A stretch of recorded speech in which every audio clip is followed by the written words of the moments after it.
Hello everyone, Sandy here. So, today I felt like sitting down and talking about some decks, and I haven't quite decided if I'm gonna make a tag out of this or if there already is a tag about this. I tried looking around online, but I couldn't find anything.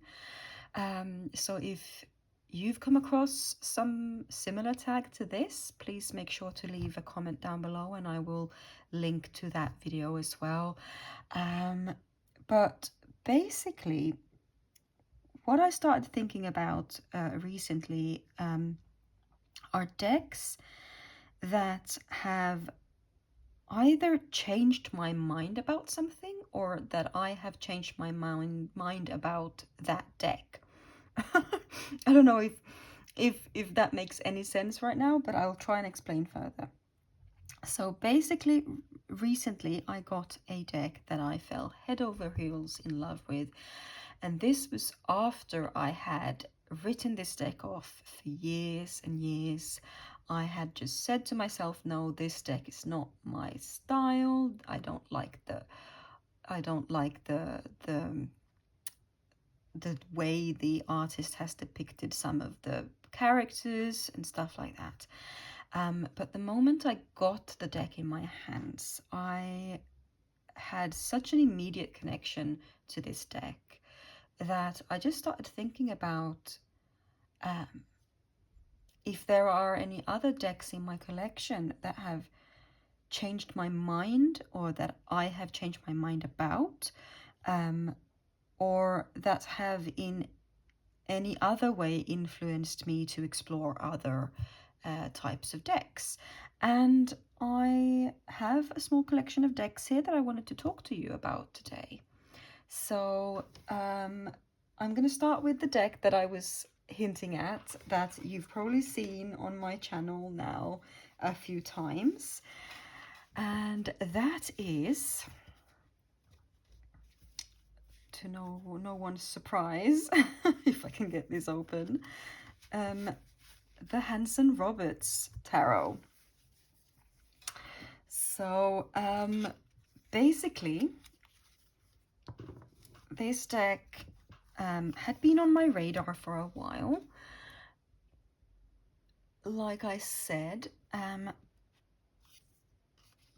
but I kept watching every now and then. I kept looking at a walkthrough and I just thought, nah, this isn't for me, or I just felt like some of the proportions on some of the cards were off, etc.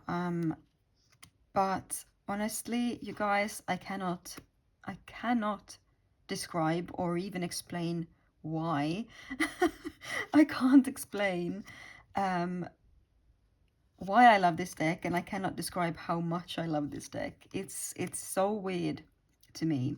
I haven't had this happen with any other deck before, and I really did not expect it to happen with a deck such as the Hansen Roberts. But there it is. I love the cardstock, I love the size, I love the artwork, I love the voice it has when I read with it, I love how it makes me feel, I love the advice I get from it. Did I say that already? I don't know.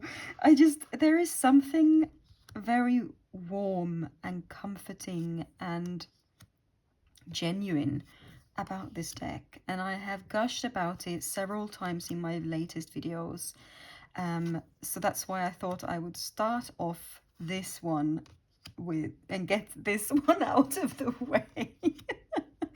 Just because I know I don't want to nag your ear off about this deck, but yes, the Hansen Roberts is the deck that started this whole thought process, really, just because I was so taken aback by how much my mind changed about this deck as soon as I got it in my hands. And it is quite honestly astonishing to me, really. And it also kind of makes me feel like, you know, wary to write off a deck too hastily, if you understand what I mean by that. At the same time, it's also taught me a little bit more about my gut feeling. Like, I'm not quite sure. Like, some decks, you know immediately that this isn't going to be for you. But this deck, I kept coming back to it, even though I had said to myself, I don't want this deck, or I don't need this deck. But I kept coming back to it anyway, which it was kind of like my intuition or my gut feeling said that, you know, you need to take another look at this deck, even though you've already said to yourself that you didn't want it or that you didn't need it. I'm so glad that I ended up going with my instinct that kept pushing me to get this deck, because now, honestly, it's been like one of the few decks that I've been using in the last month or so. And I honestly, my deck purchases have slowed down so much, because I'm just so content with using the Hansen Roberts that I don't really feel the need to get any other decks.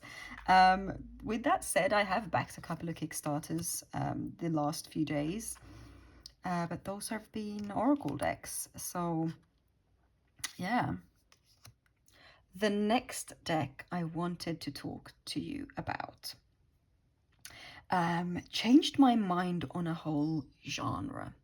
Or rather, there are two decks that I wanted to mention because they combined changed my mind on a whole genre and has influenced me to get a whole bunch of decks within this same kind of type of decks. And that is my Victorian Fairies Tarot and my Fairies Oracle by Brian Froud. So let's start with the tarot.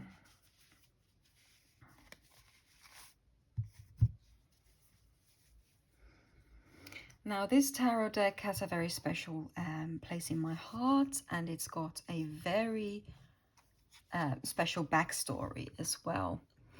I have told this backstory several times on my channel. I will just do a short recap here. So basically, I had convinced myself that I really had no need for fairy decks at all. Fairies wasn't really a big part of my practice or life or interest overall back in the day. But then I saw this deck through a reading that my friend Krista over at Krista Chronicles did for me. And she used this deck. She chose this deck purely intuitively to read for me, and I had such a profound reading through that. And after that reading, I felt really drawn to get this deck. It was out of print, because this is the Llewellyn edition that has been out of print for some years now. But it was almost as if it was meant to be, because I think it was a day or two after I decided that I wanted to get it, that it turned up, a second-hand copy in near perfect condition for a really reasonable price, being sold by a really lovely lady in the Netherlands, I think. And I couldn't believe it, because this deck has been going for really expensive sums, and I have always been of the persuasion that I would not be spending a lot of money on any deck. It's obviously completely subjective what a lot of money is, but I have myself a upper limit, and it takes quite a lot for me to go over that limit.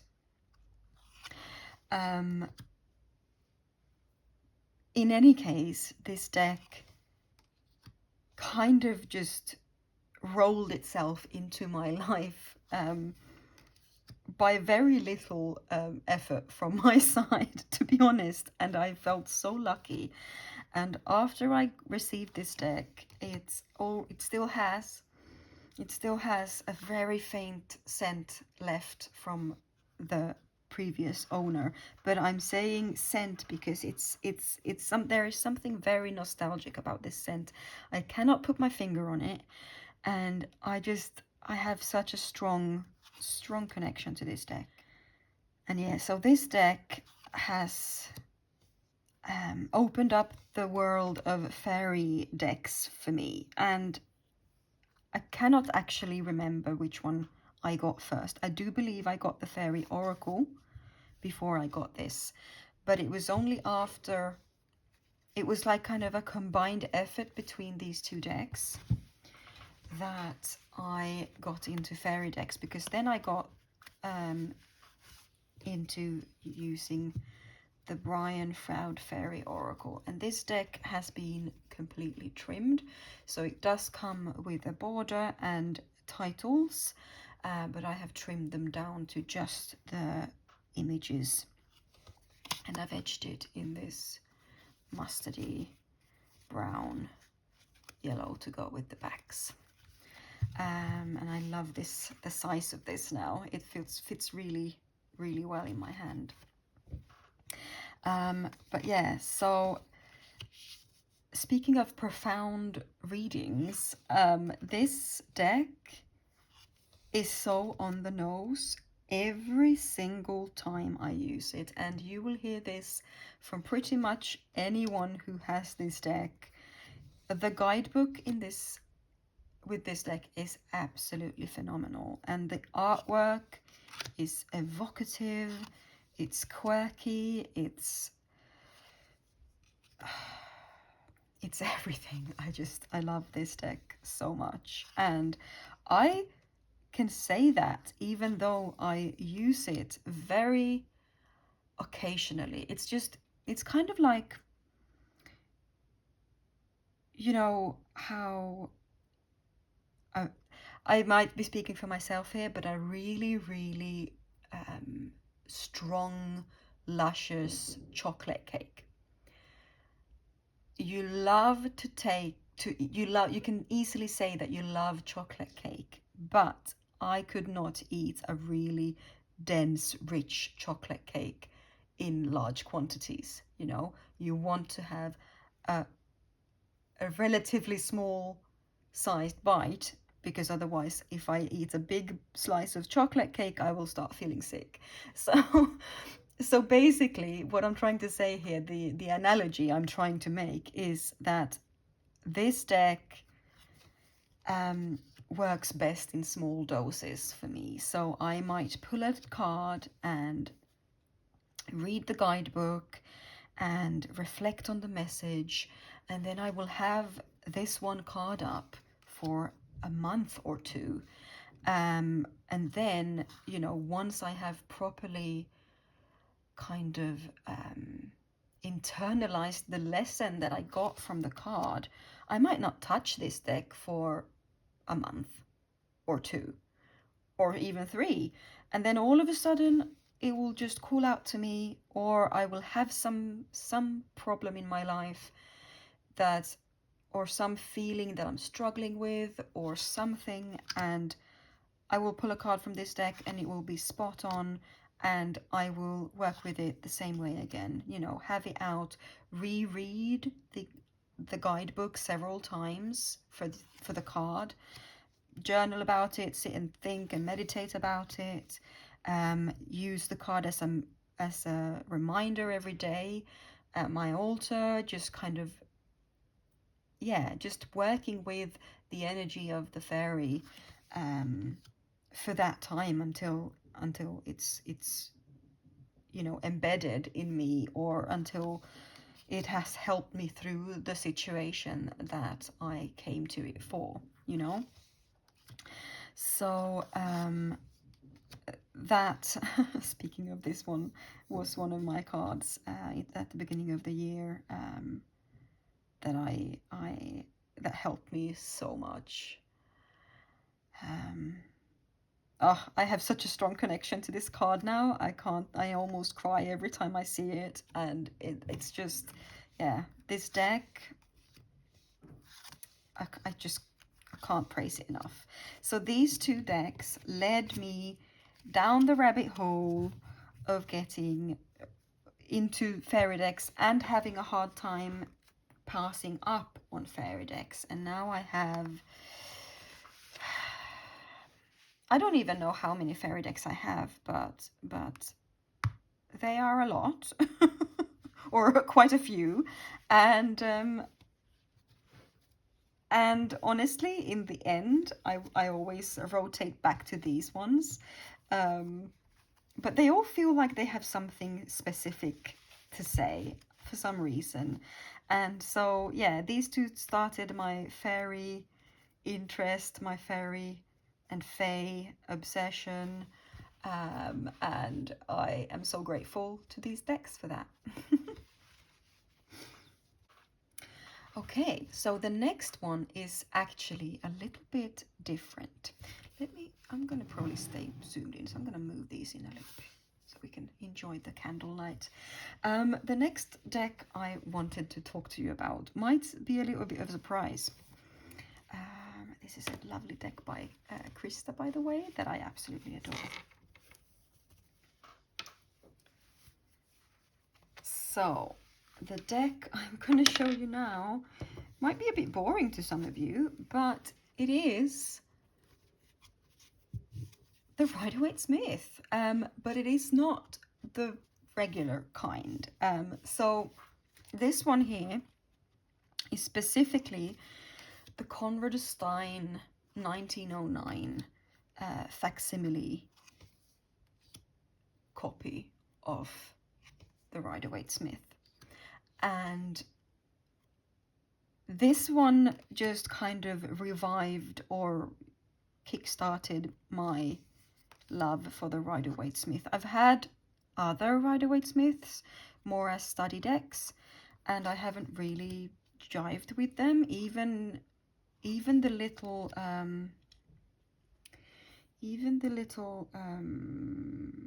in RWSmoth in a tin. No, why can't I think of the name now? With the green tin, you know which one I'm talking about, which is also based on this specific copy, the Centennial RWS.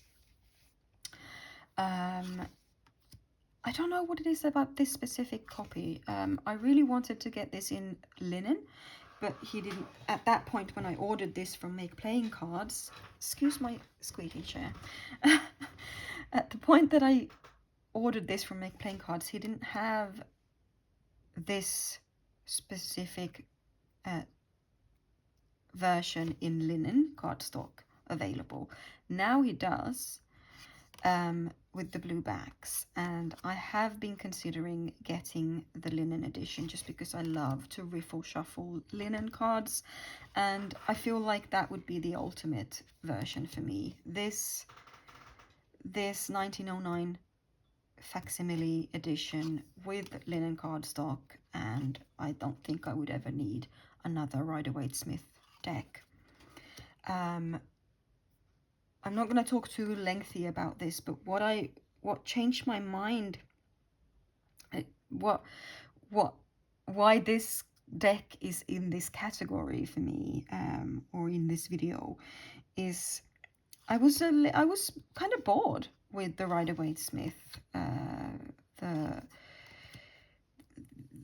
It was always, you know, a classic, and I loved it for what it was and for the influence that it's brought to the tarot world. but I never really read with it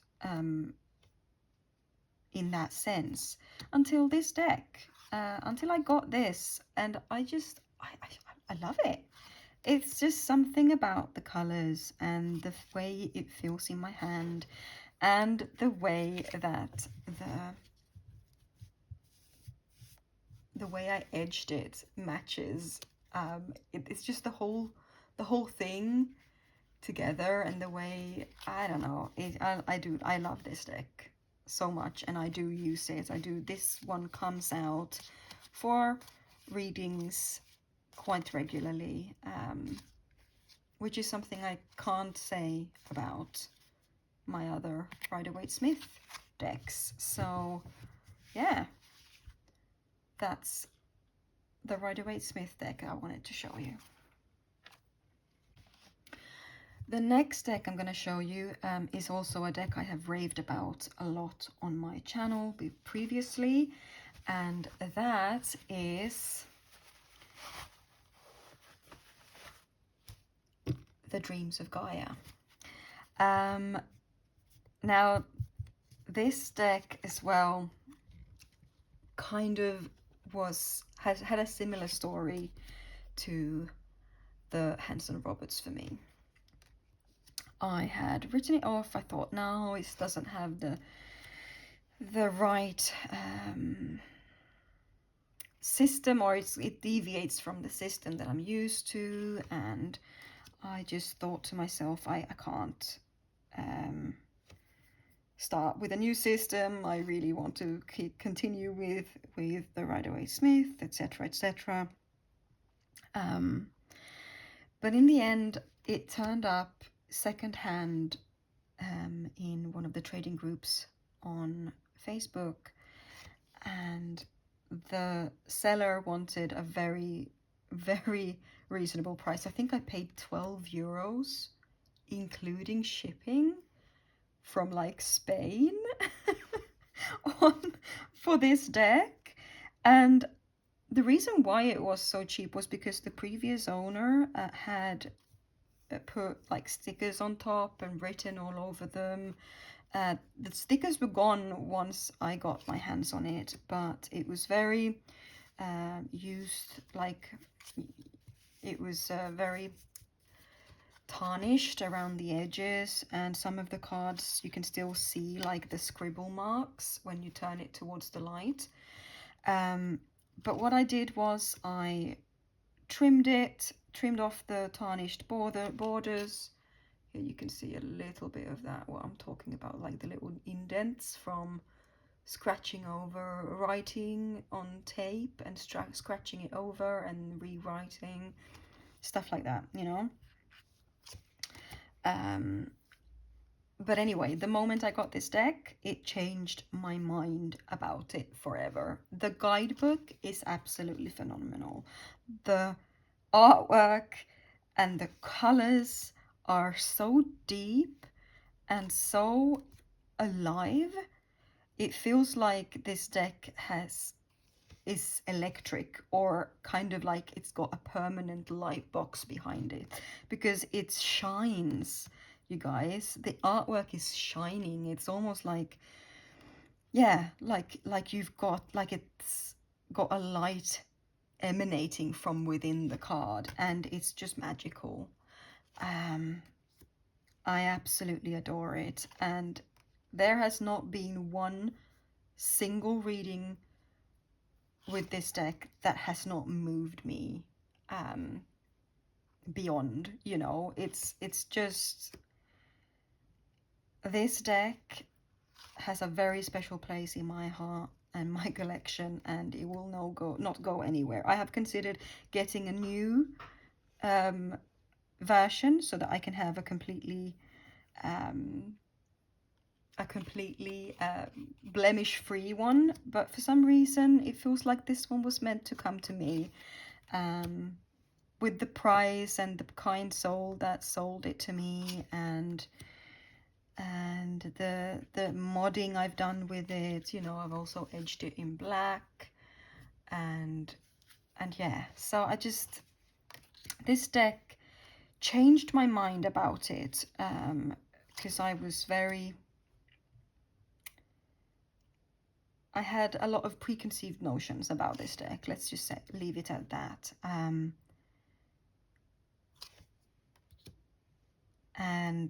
It has completely changed my mind about it. Completely and utterly. So yeah, that was the Dreams of Gaia, and it's convinced me that I love it. All right, the next deck is probably not a surprise to anybody either. But this one convinced me of a different approach to art, or the artwork in tarot. And that is Triump De La Luna by Patrick Valenza. So Patrick Valenza is very, very well known and famous for his decks, especially the Deviant Moon Tarot. And the Deviant Moon Tarot, lots of people love that deck. I love that deck now, but only after I loved this one first. So I felt like I was missing a point before, because everybody was loving all over the Deviant Moon, and I was just like, I don't see it, I don't get it, it's creepy, it's horrible, I don't like it, it gives me anxiety. Then the illustrated Pips edition of the Triump De La Luna came out, and I just thought, I felt drawn to this color palette, and I just thought to myself, you know what, run with it, go with it, just try it out. I got it, and the moment I had it in my hands and I did my first flip through and then my first reading, and I love this deck so incredibly much. It makes me laugh. It gave me a completely different view of how to read the tarot cards with a lot more humor, and not that tarot cards and tarot readings can deliver interesting and deep messages, but with a side of sass and humor and just straight up weirdness. And this deck made me laugh so much. It still makes me laugh. Whenever I see some of these cards, I just want to just sit and chuckle, and they make me so happy, these cards. And after I had bonded with this deck, it changed my mind on the Deviant Moon as well.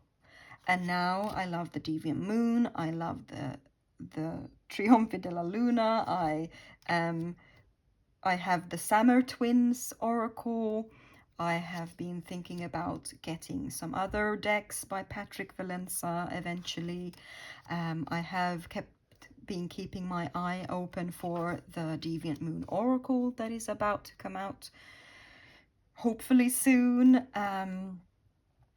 And so yeah, I had to include this deck in this video just because it completely opened my mind, my world to Patrick Valenza's art, and changed my mind about the whole concept, really. And I'm so grateful and so happy that I gave this deck a chance. Because honestly, this is one of the few decks that makes me laugh out loud, and I simply adore it. So yeah, that was the Triump De La Luna Illustrated Pips edition by Patrick Valenza. Next deck is the Thoth Tarot. Like, I never thought that I would be a Thoth girl. And here we are. I have been so dead set against trying this deck out, for obvious Aleister Crowley reasons. but then I decided to read more about it, watch some Thoth related videos, mainly the Tarot Shrink, Natalia over at the Tarot Shrink. After I was given a Thoth deck for free by somebody who I bought a secondhand deck from, they threw in a couple of Thoth decks, one standard size and one pocket size Thoth deck for me. When I received those, I was intrigued and I started looking through the cards. I felt drawn and intrigued by the artwork. Lady Frida Harris's artwork is absolutely stunning, and I just felt like I needed to see these pictures in a larger format. I just have to. So I ended up going to my local tarot shop, and luckily they had a large size tarot, Thoth tarot, in stock. So I bought it, and this large size Thoth has just absolutely made me fall in love. Like I said, Lady Frida Harris's artwork, stunning, absolutely amazing, and I don't think you will hear any argument about that fact, to be honest. I had just completely written the Thoth deck off because of Aleister Crowley and all the, stories behind him and all of that. But what changed my mind was partly this deck, partly Natalia at the Tarot Shrink, Lady Frida Harris's artwork, and just the realization that, Arthur Waite wasn't really a good guy either, to be honest. And I felt a bit like a hypocrite, being able to bring in the RWSmoth into my life and using that without any further qualms, just because Aleister Crowley is more infamous, So I decided to give this a shot. I also do take into consideration the fact that Aleister Crowley and Lady Frida Harris, was the driving force behind this deck. So I think of it more as her creation rather than Aleister Crowley's creation, first of all.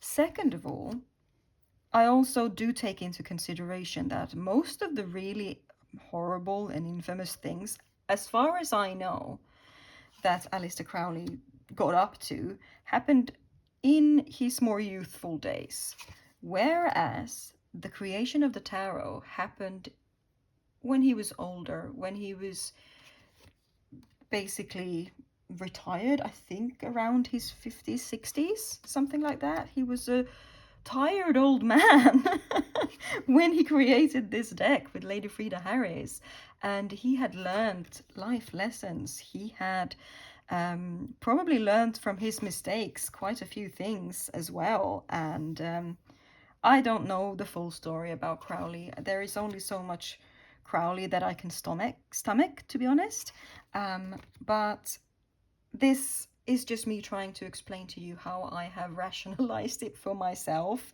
in a way. Also, the old man is dead and gone, and there is no reason why we shouldn't be able to derive wisdom and comfort and self-reflection through Lady Frida Harris's artwork, just because of Aleister Crowley's shady past, so to speak. So yeah, either way, this deck is part of my whole journey of changing my mind about learning or using the Thoth deck. And I do not so far do huge readings with this. I just work with one card at a time. This was the first card I ever drew from the Thoth deck when I asked it how it can help me in my life, and it gave me happiness. So I'm gonna run with that. So the card I'm working with at the moment actually is on my altar, and it is the Emperor. And this card has been up on my altar now for probably 3 months, and it still has things to teach me, but it's just, yeah, I read about the Emperor, I sit down and think about it. Whenever I have a moment of not knowing what to do, I sit and look at the Emperor for a bit and reflect on things and how I can create more stability and routines in my life, and stuff like that, you know. And the Emperor helps me to collect my thoughts around that. So he has pride and place up there at the moment. So yeah, the Thoth Tarot has entered my life, and I look forward to getting to know it more. Next up is the Future Ancestor Tarot, and this tarot deck changed my mind on minimalistic decks. I always felt a little bit drawn to minimalistic decks, but kind of kept them away from my collection until this deck was gifted to me by my partner. And it just completely took over and showed me how simplicity in a card deck can leave space for other things, your intuition, leave space for more interpretation from your side. For some reason, these cards bring me more calm, make me focus, pinpoint my focus on the different problems at hand. And it just made me fall in love with a more subdued color palette, and just the overall calmness that a minimalist deck brings. I had my first indie deck that I ever bought was the Mesquite Tarot, but I never used it. I loved the guidebook, but for some reason the artwork, I didn't get along with it, or I loved the artwork, but it was not, I think it was too early in my journey with tarot to have the Mesquite Tarot. I ended up trading it, and I kind of regret it now, because now sometimes I feel I catch myself thinking, ooh, I'd like to read with the Mesquite Tarot, and then I realize, oh no, I don't have it anymore. Which makes me sad, but then instead I might take out this deck, and I love this Temperance card so much. It's so good. So this tarot deck has just opened up my view of more minimalistic decks and how much they can give to a reading and give space in your mind, space for meditation on a card. It's airy. It feels like there's just lots of air and space to breathe in a reading, and I absolutely love that. So that is the Future Ancestors Tarot, and yeah, big part of why I now also have a soft spot for simpler and more minimalistic cards. Also, simpler and more minimalistic guidebooks, because honestly, these little sentences for each card are amazing. They are so succinct, yet deliver so much wisdom and food for thought when in a reading. I just can't explain. I just can't explain, but this little white book is fantastic. And speaking of little white books that are fantastic, in a deck that has changed my mind, is the Goblins and Gardens Tarot. So this deck has changed my mind on several levels, actually. First, I really did not... I was intrigued by it, but I really didn't feel like this is a deck for me. And boy, was I wrong, and I'm so happy that I decided against listening to that inner critical voice when I saw it the first time I saw it, and I was like, oh, that's cool, but also meh, you know. I wasn't really into collage decks at all. I was more into watercolor decks when I first saw this, and then I started seeing it around more and more. People were talking about it, and I just decided to ask around and see if I could get it somewhere. It was out of print at that point, but my friend Andy and I decided to do a trade, and she sent me this deck. I can't remember what deck I sent her in return, or if I bought it straight out, I can't remember. But either way, once I got it and I read the guidebook, which is fantastic. I'm gonna get to the guidebook more later. I wanted to show you more of the cards now. This deck completely changed my mind on what is possible with collage art. It completely changed my mind on collage as a whole, as an artwork, or as a tarot deck type of thing. And it also, kind of like how the Triump De La Luna changed my mind on the grotesque as humor in tarot art. These little monsters and goblins have just completely flipped the script for me in how I read these tarot cards. They have such personality through the artwork itself, of course, but also through the guidebook.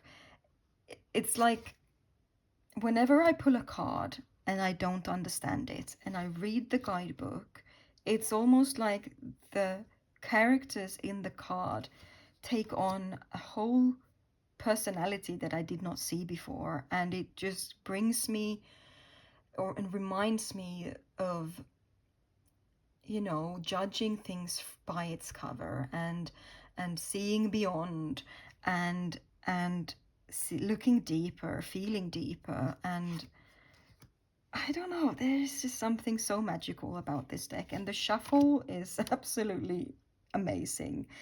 And I can't stop loving this juxtaposition as well between real world photographs, like photographs of, like, here's a shed.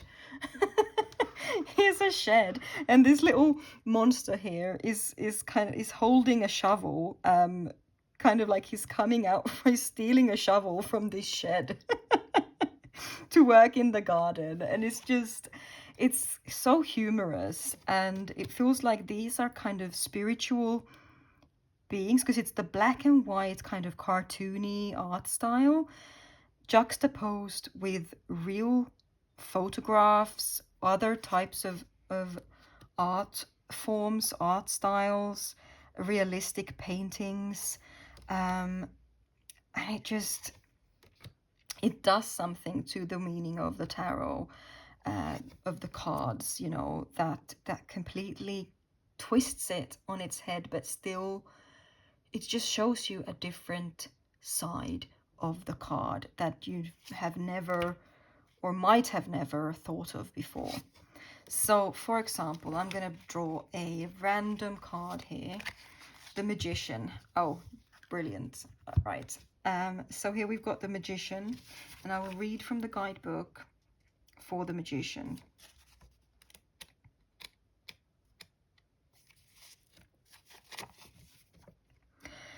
So the key words for the Magician are manifest, illusion, grandiose, and apophenia.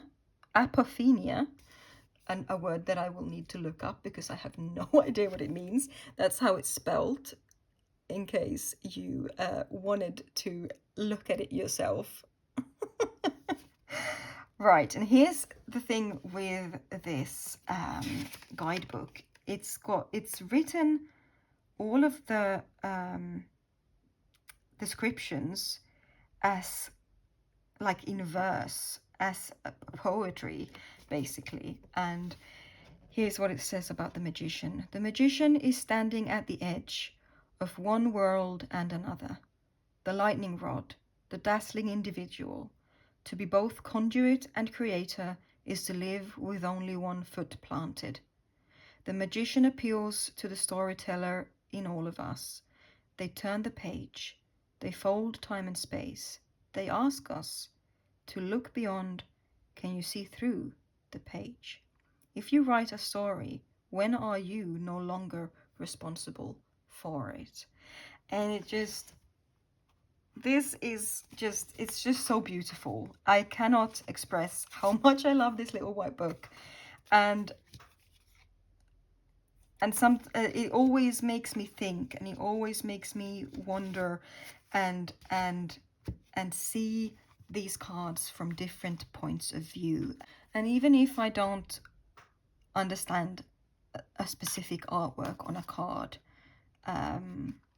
as you know, the traditional type of way of reading that specific card, once I have read the guidebook, it just completely turns it around. And yeah, so this deck has changed my mind on lots of things. It's changed my mind on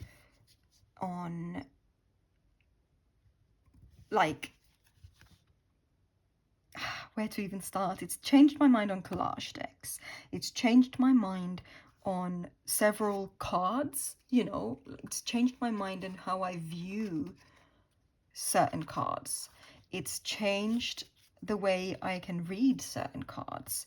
It has changed the way that I look at artwork to try and find the beauty and the vulnerability behind some of these goblins and monsters. And yeah, absolutely adore this deck.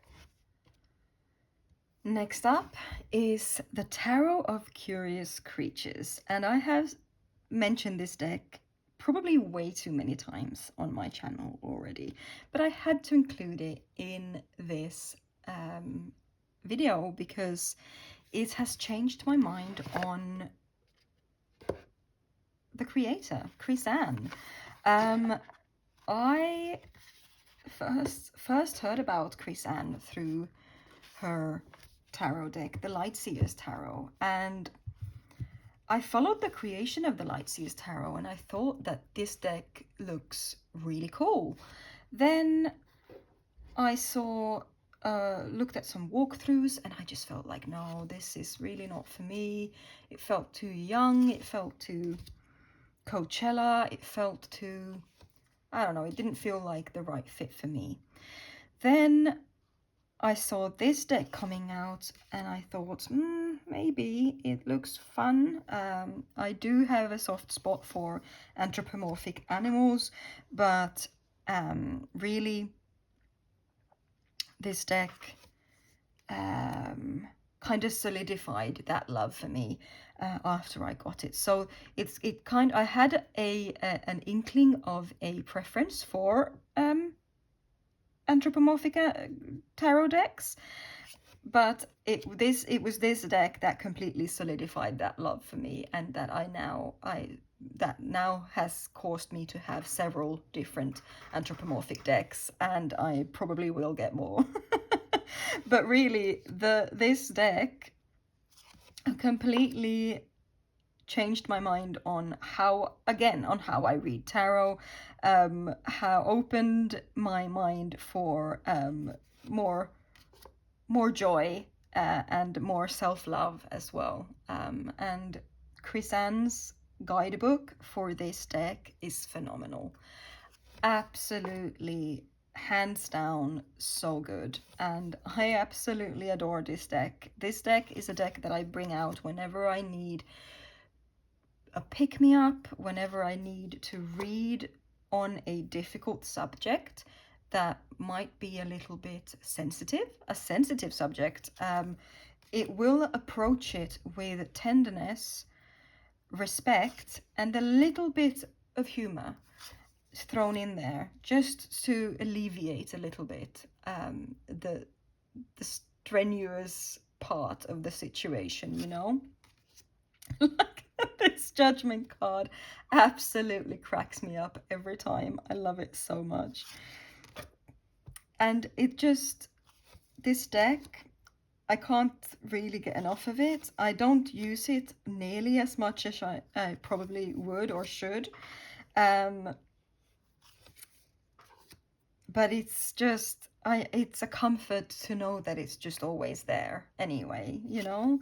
And yeah, so I had to include the Tarot of Curious Creatures because it's changed my mind on Chris Anne and her other decks as well. Like, I will definitely be paying attention to the next deck she brings out, you know, because I just love this deck so much. I still don't think that the Lightseers is for me, but not every deck is meant for me, you know. There are other people who can enjoy Chris Anne's loving words and presence through that deck instead, whereas this is the Chris Anne deck for me, you know. So I absolutely adore this deck so much, and I adore it for the, you know,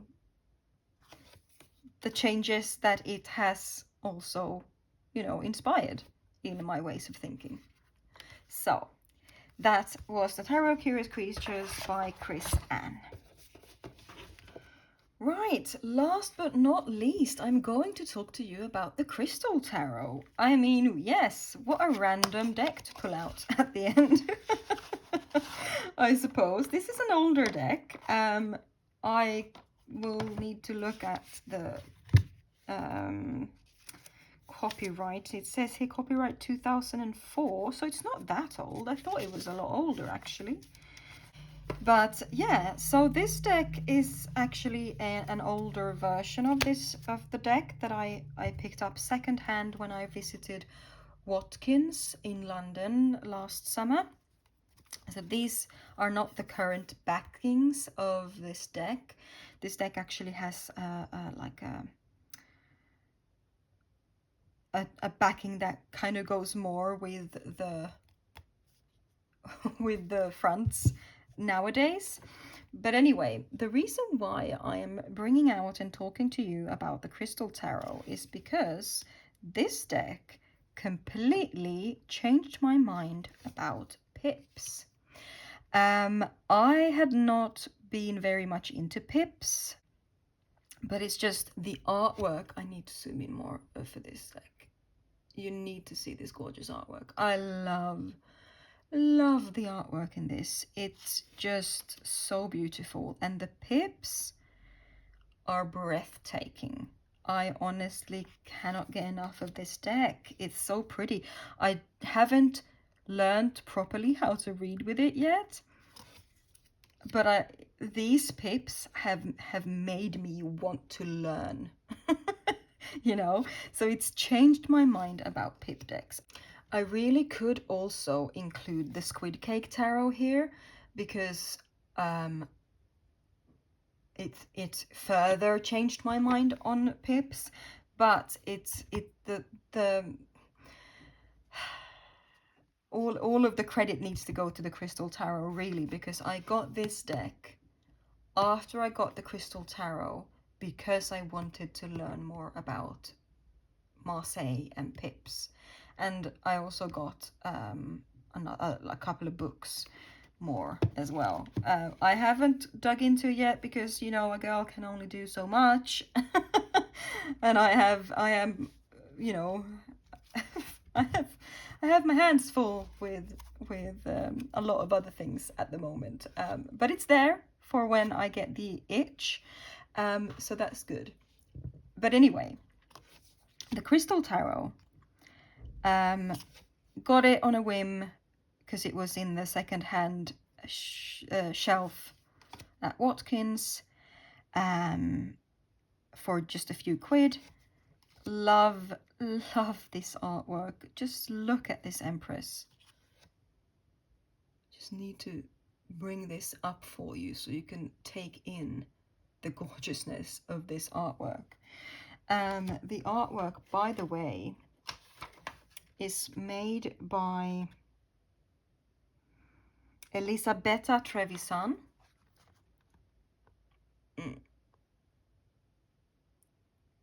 There it is, Elisabetta Trevisan.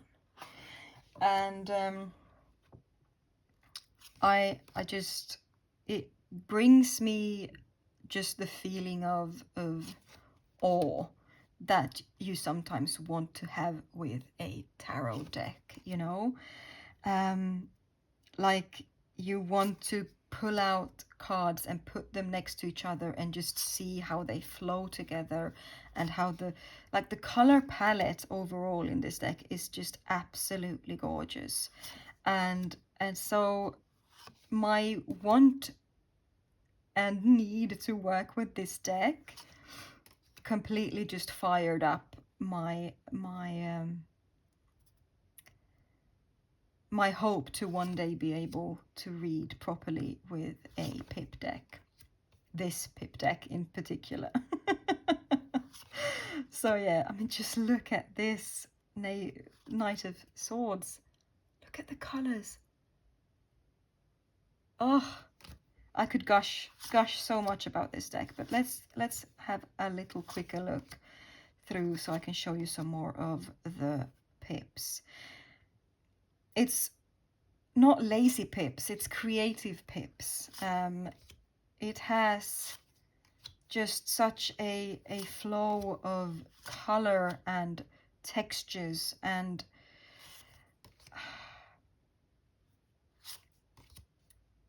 I just, yeah, love it so much. And this being a Lo Scarabeo deck, I absolutely adore the way it shuffles.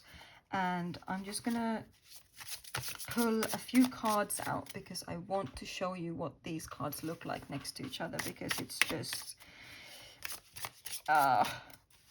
amazeballs in my opinion. So let's pull some cards. We have Strength, Three of Swords, Judgment.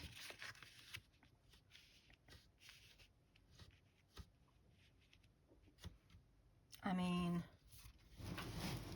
yes. It's just the colors in this deck. I can't. They are so good together.